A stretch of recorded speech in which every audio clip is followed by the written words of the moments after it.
Hello, hello, hello, hello, hello, hello, hello, hello, hello, hello, hello, hello, hello, hello. Mwah. One more hello for you. Good afternoon.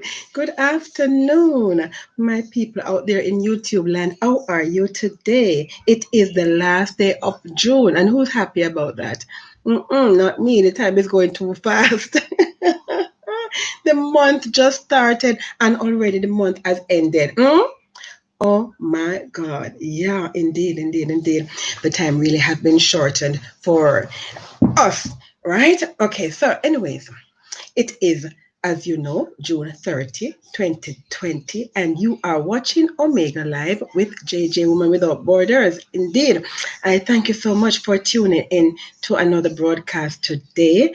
I do hope that you will be blessed by it. I hope you'll enjoy it. And guys, remember to share the link with your friends and family. Share the link, share the link, share the link. Remember, knowledge is nothing if it's kept to yourself, right? Knowledge must be shared and it must be applied. Okay, and so you got to share the link and invite your friends to come and watch the program today. Okay, remember, guys, to also subscribe because sometimes I have seamless transmission. I'm streaming live on YouTube, as you know, and I'm using Flow. Okay, and you know how it is with this technology. You understand that we're having serious issues, very poor quality service from our service providers, right? And so as a result of which, sometimes the feed fluctuates, but it stays on, but sometimes it falls. And also, guys, if you call me while the program is going on, it's also going to cause the feed to fall. So please, you should be watching the program, not calling me while the program is going on. So these are some of the factors that also influence the quality of my stream. Okay, and so I'm advising and I'm imploring you not to call me during the program. You should be watching and enjoying the program and giving me my thumbs up and sharing the link. That's what you should be doing, and commenting. When you comment in real time, guys, I can see your comment and I can respond to it at that point in time, right? That's what you should be doing, not calling me during the program. Yeah. Okay. And so, guys, but if it's your first time, a special welcome. Mwah. Thank you for tuning in. Yes, for my old timers, thank you too for watching. I appreciate you all, okay? And I appreciate all my subscribers. Guys, subscribe, subscribe, subscribe. And remember, I'm also on Facebook, Instagram, and Twitter at Omega News JA. You can go over there and also share, comment, and like. Absolutely. Thank you for my thumbs up when you give me my thumbs up when you enjoy the program, or just basically if you find the information informative. Is it something that you never knew before and you learned something new? Give me my thumbs up, guys. Yes, I appreciate my thumbs up. And so, guys, for you who have been with me, you know the drill. I give you the news and then I give you 2 cents on it. As you understand, it's just a 1 hour program, so I can't give you every single thing. I have to be very selective in what I give to you, but I try to give you as much as I possibly can so I can help you to make informed decisions, because as you know, my people are destroyed for lack of knowledge. That's what the Lord says, right? And so I'm here to give you information that you can make informed decisions. And after I give you the news, I also give you my 2 cents on the news, right? Absolutely. And so without further ado, I'm going to go right into the program now to give you the latest as we have it. So Jamaica now has 698 confirmed cases of the coronavirus disease. This we understand from the Prime Minister, the Honorable Andrew Holness, during his press briefing yesterday. So you know that the Prime Minister had a press briefing yesterday, and as a result of which, guys, I have lots of information for you today. For those of you who did not get to see the press briefing, that means you did not hear everything, and you would not have seen everything in the paper too. So inviting you to call your friends and family or share the link that persons can be informed, because I have a lot of information to share with you guys. Of course, for my big data people, I have to give you the COVID-19 data. And so as some of the information was from the press briefing and some was from the Ministry of Health and Wellness account on Twitter, that I got the rest of information that we did not get during the press briefing. So yes, to continue, we basically have one more person who recovered. So the total recoveries now stands at 533. The two new cases that we had, because remember when I met you yesterday, I told you 696, and then we heard you 698. So the two new cases that the Prime Minister mentioned, he didn't give the details, but I got the details for the Ministry of Health and Wellness. It's a 31-year-old male from St. James and a 48-year-old female from Kingston and St. Andrew. Both of them guys arrived on flights from the US. The hotspot. Yes, they both came on flights from the US. Okay, so the total samples to date is 24,174, with 23,418 coming back negative, and as I mentioned, 698 are positive. We still have 58 samples that are pending. There are 58 samples that are pending. So again, by tomorrow, I will have different figures for you. They did a total of 293 samples in that 24-hour period in which they extracted those two positive cases. And so as a result of those two imports, we now are up to 183 imported cases with 39 local transmission. And 233 are contacts of confirmed cases. Of the cohort, we have 398 who are females and 300 who are males. Our male numbers are getting closer to the females, guys. It's almost becoming almost 50-50 now, in terms of the confirmed cases. Before, it was mostly females than males. Now the gap is narrowing. Yeah. So we have persons in isolation, 134, and 42 persons who are in government quarantine, with 4,243 persons are in home quarantine. That means they are being geo-fenced, and some are wearing bracelets. Okay. Excuse me. And of course, as a result now of those two recoveries, we now have 128 active COVID-19 cases. That's my number for my big data people. Okay, so continuing with the news, guys. So the Sunday Gleaner, in fact, not Sunday Gleaner, I meant this morning's Gleaner, Tuesday morning Gleaner, this headline, let me show you. So see, guys, that's the headline, yeah? As of course, that came out of the Prime Minister's briefing yesterday. So, pre-testing U-turn, new hurdle for visitors from high-risk COVID US states. So let me give you the story, guys. So, visitors from the high-risk American states of Florida, New York, Arizona, and Texas are now required to pre-test for the new coronavirus before traveling to Jamaica, says the Prime Minister, Andrew Holness.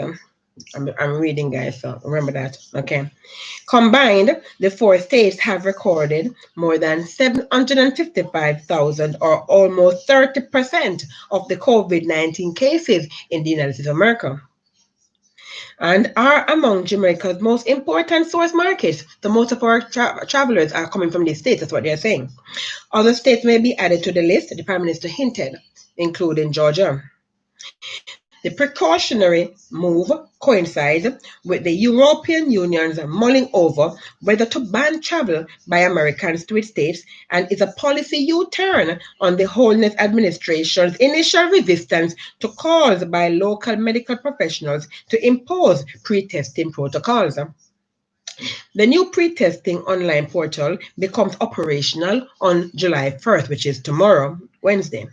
Test results should be no older than 7 days and must be uploaded to the visitjamaica.com portal, with travel commencing as of July 10th, 2020. Quote, visitors are required to upload a valid PCR, that is the polymerase chain reaction test.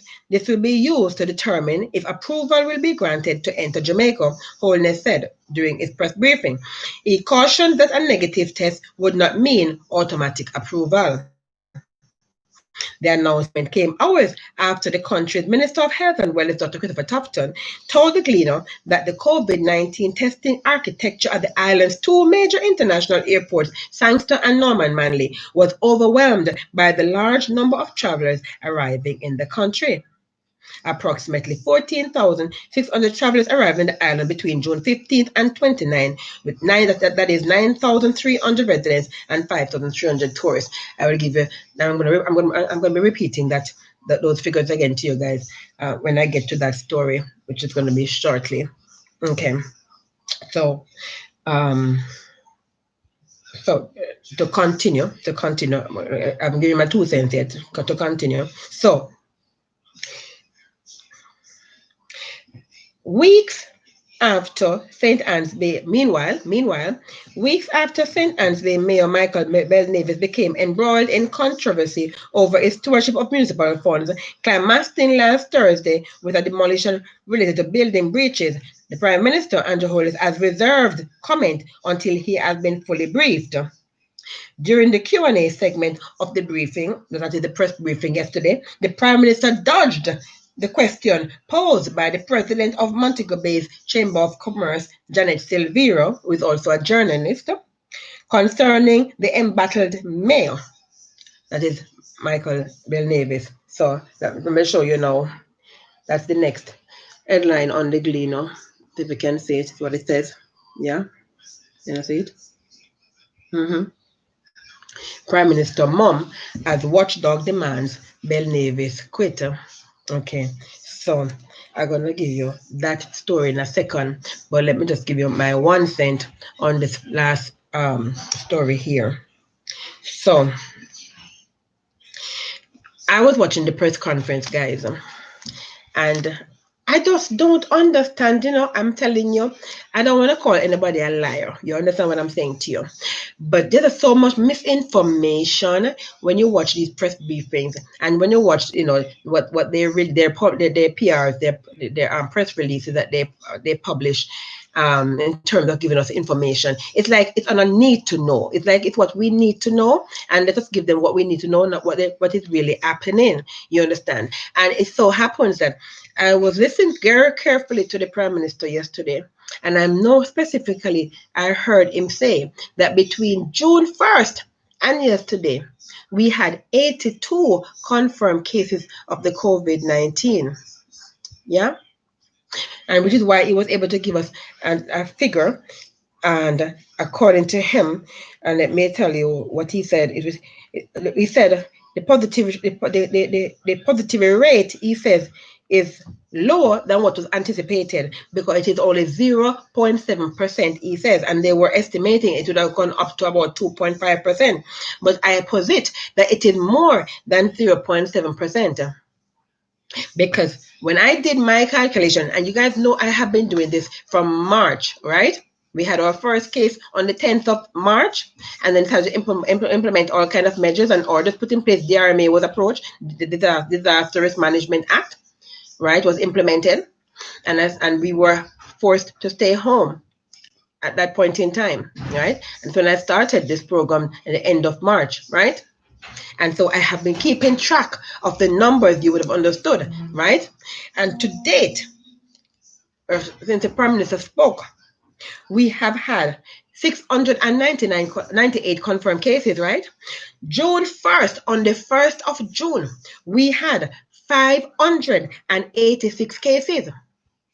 586 cases plus 82 would have given us 668 cases. Not 698 cases. So my question is, what happened to those other 30 cases? Because from June 1st until now, we have had a total of 112 cases. 112 cases is what we have. And that is what has been reported. This is not those that have not been reported, or those samples we've been waiting for over a week to get and we have not gotten. I'm talking about data here that was published, that was given to the public. But again, these people are so disingenuous, guys, right? That they throw figures at us, and I'm telling you, They don't take education in this country very seriously, and I understand. And I'm beginning to understand why. Because when they do these things, right, they're really insulting people's intelligence. Because I know he said 82 specifically to make his case as to show how much they are managing the virus. You understand? When in truth and in fact, the total number in June so far, which does not include today's number, is 112 confirmed cases. Yeah? In May, the number was 123 confirmed cases. But listen to this. In May, the total number of imported cases was 89. In June, the total number of imported cases was 183.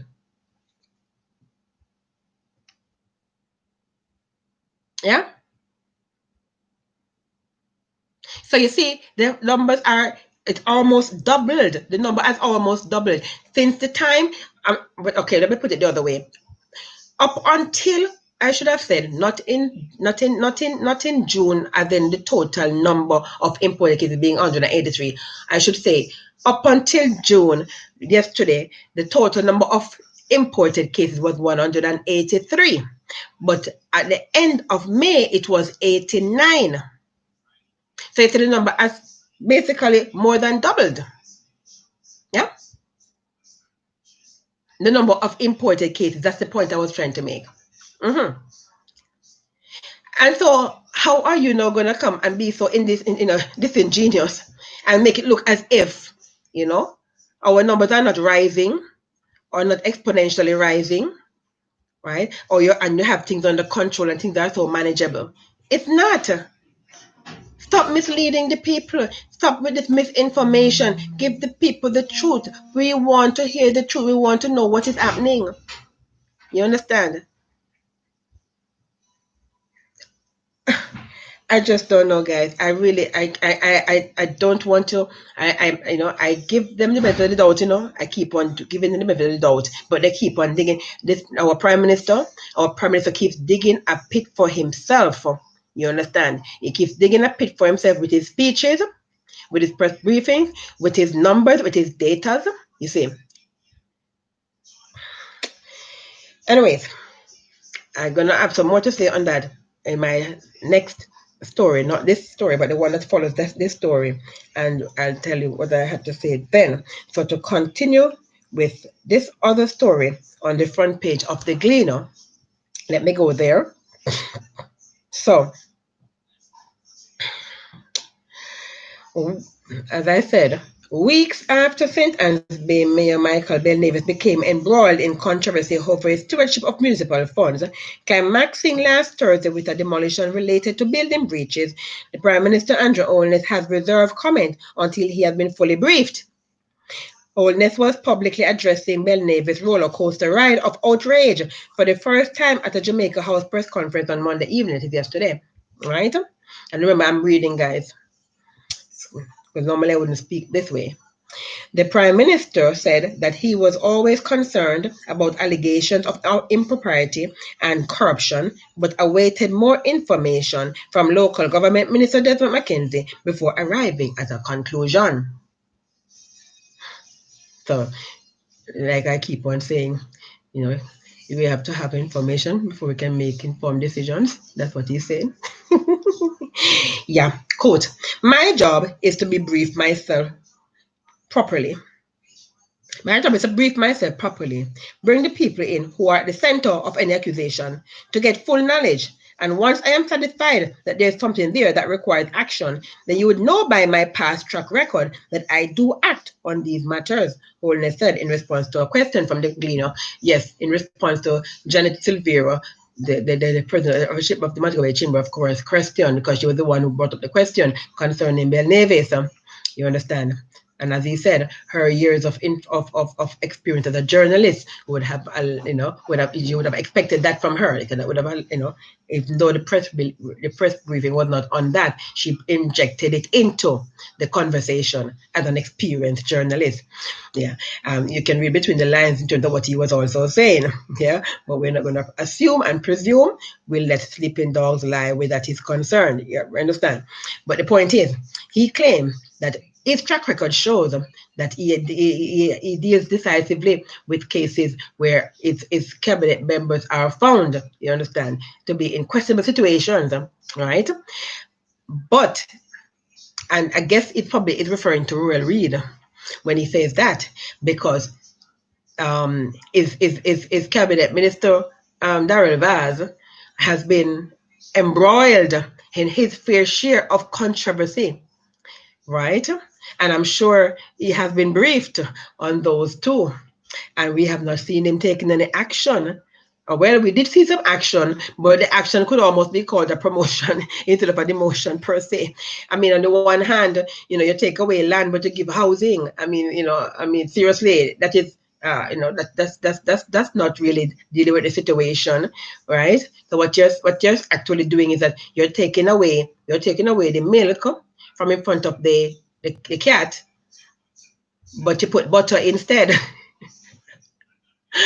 I mean, I'm saying, anyways, to continue with the news, guys. So, Anti-Corruption National Integrity Action, the NIA, has called for Belnavis to immediately resign following revelations of his role in a private company that captured government land and constructed a building in violation of the law. And I gave you a story yesterday. If you have not seen that news yesterday, guys, go back and watch my program yesterday. I talked about that in my program yesterday.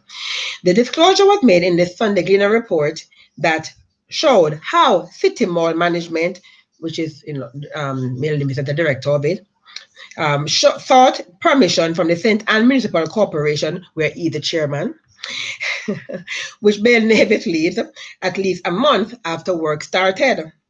Amid insistent inquiries from this newspaper, the unfinished structure was demolished last Thursday night. Then take it down, then tear it down. And they have a habit of doing that, guys. Wasting money, keep on wasting money,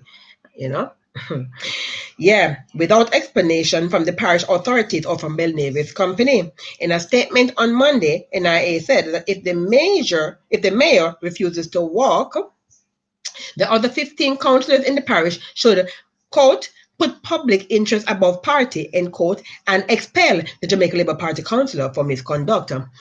So let me interject here now before I continue. So you remember there was 2 PNP councillors who were expelled from the council because they were absent from 3 meetings, right? You remember that? Okay, now here it is. We have a councillor, right? Who is the mayor of St. Anne's Bay? I mean, there has got to be something, right, in the Council Act that speaks against this kind of thing. Say like how they're decisive about you being absent 3 times and automatically be expelled. There must be something in that. I would love to see that the act that covers parish council and exactly what what are the provisions in place for incidences like these. Yeah. So to continue with the news, guys. Quote, good practice demands that Mayor Belnavis do the right thing and separate himself from the higher office of mayor, said Professor Trevor Monroe, the head of the NIA, a chapter of Transparency International, the global anti-corruption watchdog. Quote, there must be one law for all, the big and the small. He added, pointing to the 2013 Spalding's Market scandal, in which the NIA called for the resignation of Richard Azan, a junior minister in the then Portia Simpson Miller administration, who admitted to authorizing the construction of 10 shops in the market without permission from the Clarendon Parish Council.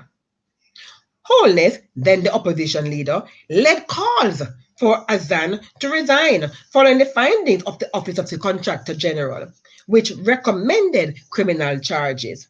Azan resigned, but was later reinstated after he was criminally cleared by the Officer of the Director of Public Prosecution, the DPP. In a letter signed by his co-director, Michael Hill, City Mall asked the Saint and authorities for no objection to build a public wash station for sanitary purposes in light of COVID-19 on public lands that also hosts the One Love Park. That was in yesterday's story. Hill confirmed with the Sunday Gleaner that no permission was sought to do the works before the letter was submitted. Meanwhile, chairman of the Jamaica Accountability Meter Portal, Howard Mitchell, said the newspaper's expose was a matter of concern. Quote, it would involve the inappropriate dealing with taxpayers' property. We will be watching the developments very closely. End quote. Yeah.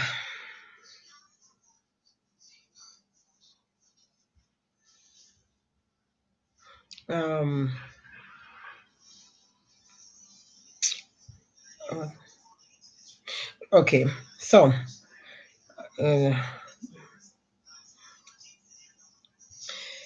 so according to the story, under the PNP Portia Simpson Miller's administration, there was a similar situation to this. And at that time, the Prime Minister was on the other side of the aisle as the opposition leader, and he called for the resignation of Peter Azan, and Richard Azan, and he did in fact resign. There was criminal charges, but he was cleared by the DPP. Right? Now, here it is now. Fast forward, we're now 7 years later, 2020. We have a scenario where we have a mayor, guys, who has been accused. One, he put a charging port at the municipal corporation, valued at over $80,000 to charge its Porsche. I heard Janet Sylvia said the Porsche, but Janet, it is pronounced Porsche. It's Italian. It's Porsche. Okay, so the charge is Porsche. One, right? Then we heard a situation wherein he built inappropriately on a land without the permit for it, right? And there was another thing that he was involved in. It's slipping me right now, but I know I did that I did a cover story on that one. There are so many stories. And the Prime Minister is being again disingenuous by saying that he has to wait for briefing. So, Mr. Prime Minister, my question to you, sir, is do you not read the news? Do you not listen to the news? Do you not watch the news? Because nobody has said anything to you about what the mayor has done. So you have not been briefed on what has happened. You have not heard anything for you to say, okay, as you did before, call. You said you would have called, right, your minister in to have a briefing with that person. So that means you have not yet done it, despite all that has been happening in the past weeks concerning Belnavis. Based on your own admission, sir, to date you have not called Belnavis into your office or called Mr. Mackenzie into your office, or both of them, or whoever, all the parties are involved, to get to the bottom of this. You have not done that by your own admission, sir. So therefore, as far as you're concerned, if nobody had said anything, or if people were not persistently asking for information, that would have been swept underneath the rug, and it's business as usual. Because for you, it's business as usual, it seems. Because you're saying out of your own admission that you have not been briefed and you have not called anyone to talk about it as yet, even though this has been in the news for weeks now. Yeah? The latest being the land situation last Friday. Yeah? The Porsche story was about 2 weeks ago. Yeah. I don't understand what you're saying, sir. Yeah, I'm telling you, you are setting up yourself. You are setting up yourself, because we're listening, and we're listening carefully. You think we don't listen, but we are listening. Yeah. You say you are listening, but you seem to only listen to your constituents. That's the only people you're listening to, the people in your constituency. You need to listen to the Jamaican people. The Jamaican people are telling you that we are fed up. We're fed up with the lies, with the misinformation, the insulting of our intelligence, the using of our hard-earned funds to line politicians' pockets. We are fed up. You hear the song say, poor people fed up? You understand? Which is 97% of the population. Yeah? And when a cup is full, all it takes is a tip of water for it to run over. That's my tip for you today. All right, so now, guys, during the press briefing, the Prime Minister laid out some figures, some rules and regulations, because we're under the army, so we are children who must obey our parents. You get what I'm saying to you? Because that's basically what the DRMA has reduced us to. God created us as free human beings, but we've been reduced to children under parental rule. And so the Prime Minister dish out to us, tell us what to do, when to do it, and how to do it, and we must adhere. Yeah? So, based on the press briefing yesterday, effective today, June 30th, 2020, at 11 p.m. That's our new curfew hours, guys. So curfew now, we have been good children. So we have been given awarded an extra hour. So we have an extra hour now for curfew. So now curfew has gone to 11 p.m. So now we can stay out until 11 p.m. But you must get back in by you must stay off the street by 11 p.m. But you have after 5 a.m. to get back on the street. So it's from 11 p.m. until 5 a.m. And this is going to be for the entire month of July, just so you know, because this ends at 5 a.m. on July 31st. Yes, curfew will end at 5 a.m. on July 31st. Other updates that the Prime Minister gave, he said public transport operators are allowed an hour travel time, but this was already in the order before. They were always allowed that 1 hour time. It's just that now, because curfew starts at 11 p.m., it means that they now have until midnight, right? So they have that extra hour between 11 p.m. and midnight, and between 4 a.m. and 5 a.m. Because, of course, if they take you home, they're going to need time for themselves to get home, right? That's the point. And if they're going to pick you up, they need time to get to the rendezvous point, right? Absolutely. And so they have that 4 a.m. to 5 a.m. Leeway and 11 p.m. to midnight time to get home. But no passengers should be in the vehicle during those times. It is just time for them to get to their abode. The Prime Minister has also been kind enough to give you an extra hour to shop at the market. So now market hours has also increased by an hour. And so market hours are now from 6 a.m. to 7 p.m. So they're no longer 6 a.m. to 6 p.m., but they're now 6 a.m. to 7 p.m. The water parks and attractions will remain closed, the Prime Minister said. However, the zoos opening hours are from 8 a.m. to 4 p.m. So you can take your children just to the zoo between 10 a.m. and 4 p.m. But you got to practice physical distancing of 6 feet apart and wear your masks. The Prime Minister also says effective July 1st, public gatherings should not exceed 20 persons. All persons in the gatherings must, of course, practice social distancing and always wear their masks. So now, instead of 10, the number has increased to 20. So now you can have a little gathering. I guess you can have a little party or whatever. I don't know. Maybe, of course, services and so on and so forth. You can now increase your number to 20. So now you have 20 persons, right? Maintaining 6 feet apart, can be in any one gathering. I can't picture the gathering except a service actually where you're going to be doing that. You understand? Because if you're staying 6 feet apart from somebody, I mean, what are you really doing, right? We are used to socially gathering together and being in close proximity to each other, being 6 feet apart in a social space. 20 of you, I'm not sure exactly what occasion that is. Wedding, funerals, church service, I guess. Yeah. Anyways, yeah. He says concern the entertainment industry because he has been getting a lot of requests and persons have been inquiring the entertainment industry, and he has been listening because he's a good listener. And so he says that an examination of the protocol for safe reopening of the entertainment industry will start this Friday coming, which is supposed to be July 3rd.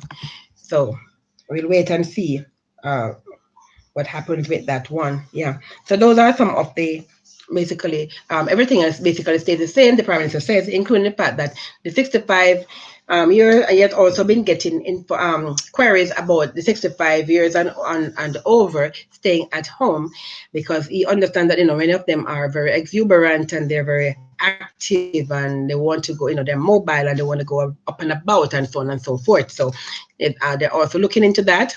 So we can expect changes later, but for as of right now, up until the middle of the month, those things stay in place, wherein persons who are 65 years and over must remain at home. You're allowed out once per day to do your exercise, collect your medication, and if you have a business, to go and do an overview or oversee for, and get basically an update, I guess, on the your business proceedings, and then you get back home. Yeah. I don't know about you guys, but I'm really getting a little bit, really, I'm not gonna say tired, but it's really, the tone. I'm not liking the tone. I'm not liking the tone at all. You understand? As a free person, not liking the tone. Because as I'm seeing, how they're speaking and what they're doing, what they're implementing, it is so contrary to what we expected. And at the same time, they're not, it's not as if they're really managing this COVID-19, guys, as they claim to be. They're not really managing it. They're not managing it. I gave you those numbers. They're not giving us the true numbers, and they're not doing what they're supposed to do, because talking about those four, they're so reactive. They are so reactive. They're not proactive at all. They're so reactive. So now we hear that their cases break out. We hear there's a spike in Arizona and a spike in Texas and a spike in Florida. And so now you're implementing pre-testing for these states, right? Now, if you were really proactive, you would have set up that pre-testing from before, and not until when this spike has occurred. And I told you, you see the problem with these people, guys. They don't listen to persons like myself. Why? We have no money. You understand? They only listen to people who have money. And it has been my experience that most of the people who have money, they have no sense. Yeah? Really. They lack common sense. Some of them are even illiterate, because money does not come through education, just so you know. You see, it does not come with it. You can be a PhD, you can have a PhD and be poor. That's just the reality. You understand? Because it does not take education to go plant a ganja field and sell marijuana. It doesn't take education to do that. So you can have $1 billion out of marijuana and you don't even have a high school diploma. That is common. That is just the norm. You understand? And there are some things that really require common sense, and there are some things that really require having literacy, being informed, being well read. You understand? You have to be well read. You have to read a lot, watch a lot, see a lot, to be able to hold certain kind of conversation and know what is happening and understand what is happening about certain things. And so they like to keep us uneducated and illiterate, so that they can come and tell us what they want to tell us, and we bite and run with it. And I hear people speaking, and I see what I'm talking about. I see it. Even on Twitter, I see it. And I listen to these people talk, and I watch these people talk. I'm in groups where people are expounding on certain topics. And when you listen to them, you're like, oh my God, no wonder the Father said, my people are destroyed for lack of knowledge. We are destroyed for lack of knowledge. We lack knowledge on so much things. You understand? This government that we have, and I'm telling you, and if you watch my program from the beginning, you recognize, I'm not bashing on the government because I am PNP, I am apolitical. I'm neither PNP nor JLP. And I gave them the benefit of the doubt. As a matter of fact, I had planned to vote for them in the next general election. I had planned. But when my eyes are being opened to what they are doing, and that's what I'm here to help you to open your eyes, guys. This is like a green or orange or a JP PNP situation. As a matter of fact, I am so happy that we're now having the mix a new party called JPP. I'm dying to wait to see them come to hear what they have to say. Because I'm telling you, I would much rather vote for somebody who I don't know than vote for somebody who I know who is corrupt. Yeah? Or who has no interest of the people. I'd rather give the person the benefit of the doubt and say, let me see what you can do. I don't want, you have not been tested or tried, but we give you an opportunity to see what you can do. More than give somebody who we gave the opportunity for 4 years and did nothing, squandered the time away. And in the last year of your tenure, it's when you're going to scramble to do something like go fix a road or two or try to insult our intelligence. Don't do it. Enough is enough. We're tired of that. That is old school. COVID-19 has come to teach us a whole lot of things. New school, new way of doing things. Yeah. All the broken system must be mended. Laws must be enacted for the benefit of the people. And laws must be amended for the benefit of the people. And don't run and scramble and implement laws and amend laws to suit your pocket at the detriment of the taxpayer. Enough is enough.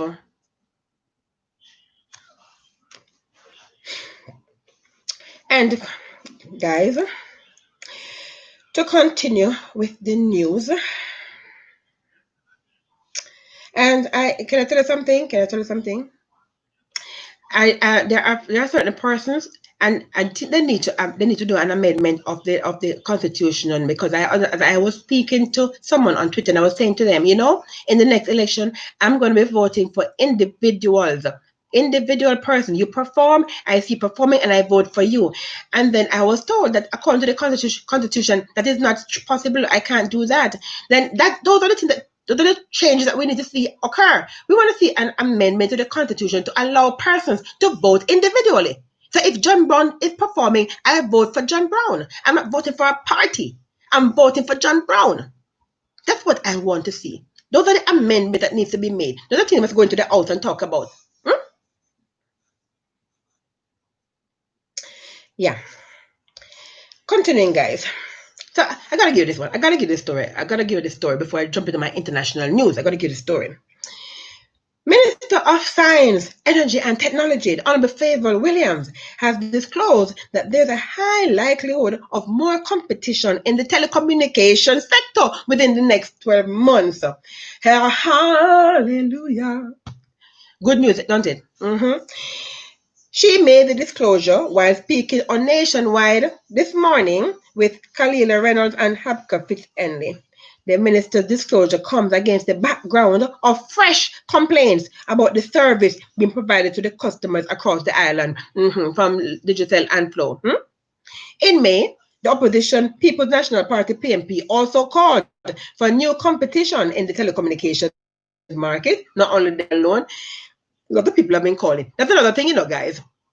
You call for something and you oppose something, and suddenly you're a PNP. You're opposing.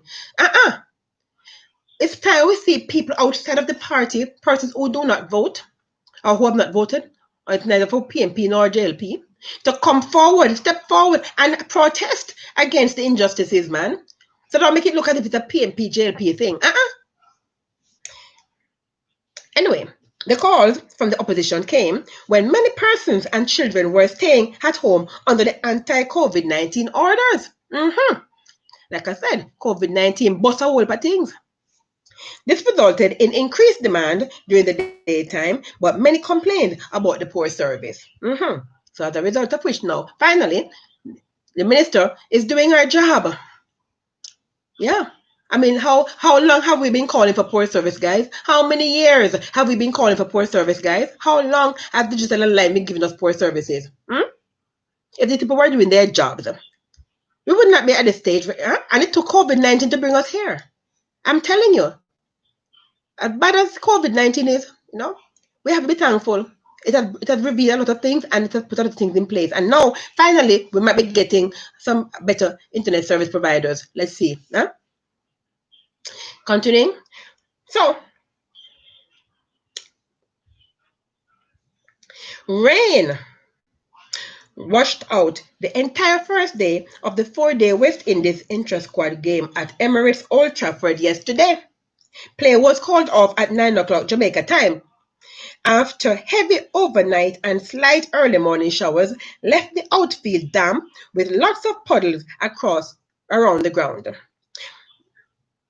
Because the day was lost, the game will be stripped of its first-class status and it now allows Keon Harding, Shane Dorridge and Jamaica's O'Shane Thomas, who were initially left out of this game, to now feature at some point if and when play is possible. God work in a mysterious way. Don't study God enough. This marks the final prep game for the West Indies before they face England in the first test of the ages in Southampton starting July 8th. Yeah? And who is looking forward to that? That's next week Wednesday, no, guys. Yes, man, looking forward to that because I'm sure they must carry it on television, yeah? Or carry it or stream it or something. I gotta see it, man. All right. So, meanwhile, West Indies coach Phil Simmons is to undergo another COVID-19 test on Wednesday in his bid to rejoin the group after he left the team-secured environment to attend a funeral last week. So you know that he was self-isolating because he went to the funeral. He tested negative, but Simmons has already done 2 tests since Friday, and provided he has a similar reading on Wednesday, he'll be back in charge of matters. So he was tested negative and he has to do 2 tests. So if he come back negative again, he'll be good to go. Currently, the former Trinidad and Tobago and West Indies opener is in self-isolation, as I said before, while the team is being handled by Roddy Heswick and Floyd Rifle. Simmons attended the cremation of his father-in-law, who passed away before the team gathered at the Emirates Old Trafford to prepare for the first test. Arrangements were made beforehand for him to attend the funeral, provided he followed the protocols agreed to by both the Cricket West Indies and the England and Wales Cricket Board. Simmons is just one of 3 members of the West Indies tour party to travel outside the secure environment since the team arrived in the UK. All-rounder Rovman Powell is the only Jamaican named in the West Indies squad for the upcoming one-day internationals. Not sure how that's fitting right there. Meanwhile, Jamaica's cricket maker, Sabina Park, is reporting losses of approximately $10 million over the period of the lockdown caused by the COVID-19 pandemic. Sabina Park, which is operated by Sabina Park Holdings, has been in lockdown since the last round of the West Indies Regional Championship, which was cut short by 2 rounds due to COVID-19, just as they were getting ready to host the day-night game between the Jamaica Scorpions and the Trinidad and Tobago Red Force. Anthony Walter, who is the CEO at Sabina Park Holdings, told Nationwide Sports that in addition to the loss of money for the rental of the facility for that game, they also had several other major events cancelled. Walter also told Nationwide Sports that they have had to lay off 2 or 3 members of their small staff, and slightly hinted also that as CEO, he too might have to take a break, as they can't see anything major happening at the facility until November. Walter says if and when things get back to normal at Sabina Park, they'll be in a position to hit the ground running because they have maintained a team to keep the ground in tip-top shape. And that is one of the beauty about the whole thing, because when events are occurring and games are in place, then it's hard for you to really maintain the field the way it's supposed to be. But with this break, that the earth was thankful for, because even the earth was able to sigh, you breathe a sigh of relief. Right? Less people walking, less people on the road, less cars with all that, emission, carbon emission and all that that bad stuff. So you find that the earth was kind of happy, right, with COVID-19 too.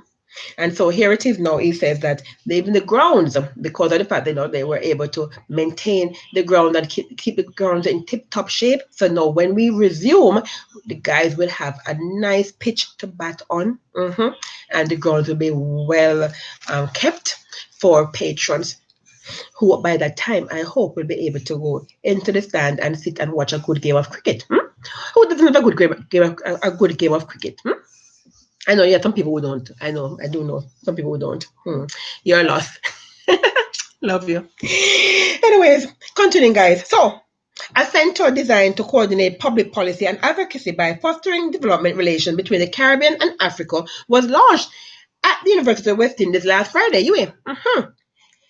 Named the PJ Patterson Center for Africa Caribbean Advocacy, it has former Prime Minister PJ Patterson as the statesman in residence. Mr. Patterson, who was Prime Minister from 1992 to 2005, is highly respected for his commitment to regionalism. He was a lead negotiator for the African, Caribbean and Pacific Group during the Lomé Convention, was in charge of external negotiations involving the World Trade Organization, WTO, the Free Trade Area of the Americas, and the Economic Partnership Agreement. He has also worked closely with the African Union, which named him relevant Caribbean statesman when it designated the diaspora the sixth region of the continent in 2003. Speaking at the launch at the center, UA Vice Chancellor Professor Sir Hilary Beckles said the facility has the blessing of the entire UA and Prime Minister Andrew Holness, who has offered his support.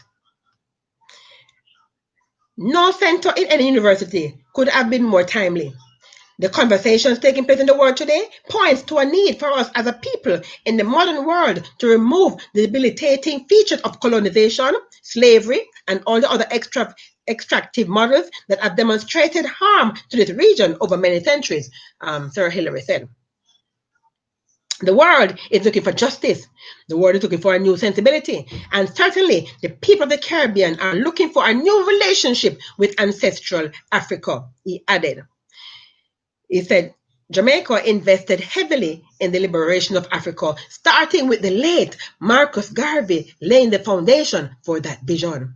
But long before Garvey, Caribbean folks have been talking about liberation and the freedom of Africa and the Caribbean place within it.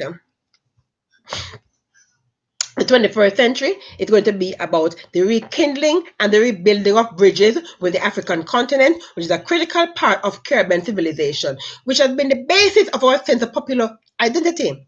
And so we have also established a center at the University of Lagos and the University of Johannesburg, the Center for Global Africa. We are poised to bring all of this to a sense of rendezvous, of victory, where we are all placed this day to formally launch the PJ Patterson Center for Africa Caribbean Advocacy, Sir Hilary declared. In his reply, Sir Patterson referenced the COVID-19 pandemic, arguing that the world we knew no longer exists. The world that emerges will be entirely different. He said the reconfiguration of global power and the restructuring of the global economy cannot be left to the market or the dictates of a few, determined to continue to shape the future by unilateral decision without international consultation. The interests of the less developed, less powerful, and most vulnerable can no longer be ignored. The peoples of African descent must forge through dialogue to a consensus agenda to articulate a vision of a reordered world in which our governments and regional organizations have a leadership role. And I think that is self-explanatory. Okay. Continuing, guys. Oh, I got to give you this one. In international news. Anguilla Progressive Movement, the 7 of the 11 seats, according to the preliminary results. Banks 2 was defeated by 20. In a posted on its website, the APM marching right beside Alice Webster is a reversal of the failing to win a seat. How have not heard if our Prime Minister has extended his congratulations as yet. All right, I think I'm going to give you one more comment. So let me give you this one. Nepal is offering for moderation, said Doriel Pahan, executive director of Puerto Rico's Water and Sewer Authority, adding that she could not say how long the rationing measures will last. Water woes in Jamaica, water woes in Puerto Rico. It's just water woes everywhere you turn. Everywhere you turn, they get thing more. Excuse me. Just I caught a glimpse of this while I was putting the news together. So I wanted to give it to you. Where is it? Caribbean Airlines, guys, carried up onto the program. I thought, yeah, I will incorporate it tomorrow in my program, with my international news segment. You don't want to miss tomorrow's program, guys. I get to that story about Caribbean Airlines. I remember I told you about Liat yesterday. Yeah. This is very important because in our bid to pander to the tourism sector, these airlines, it's very important for us to know what is going on with them in terms of their solvency and in terms of in this COVID pandemic. You understand? Absolutely.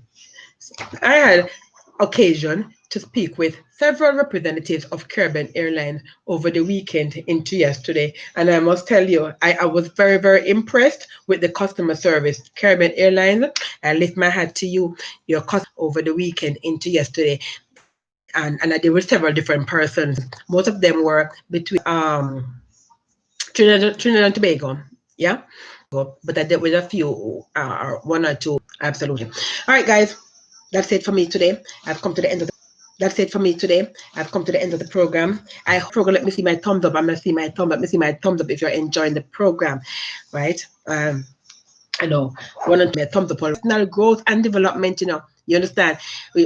Growth and development is quantitative and qualitative. It's not just one; it's both, right? I see too much of the numbers. It's a numbers game in this country, and people are not paying attention to the quality, the qualitative tolerance, love and compassion. You understand? Those are qualitative. Lies cannot endure the test of time, but truth endures. Let us be truthful to each other. Yeah? Let us love each other, show compassion to each other, show compassionate discretion. Sometimes you have to give up your right, step back. Yeah? We have to socialize with each other, but practice physical. And remember, always, always, always practice infection control measures by washing off your hands. All right, my people are destroyed for lack of knowledge, and so I'm here to help you to make informed decisions. I hope I was able to do that.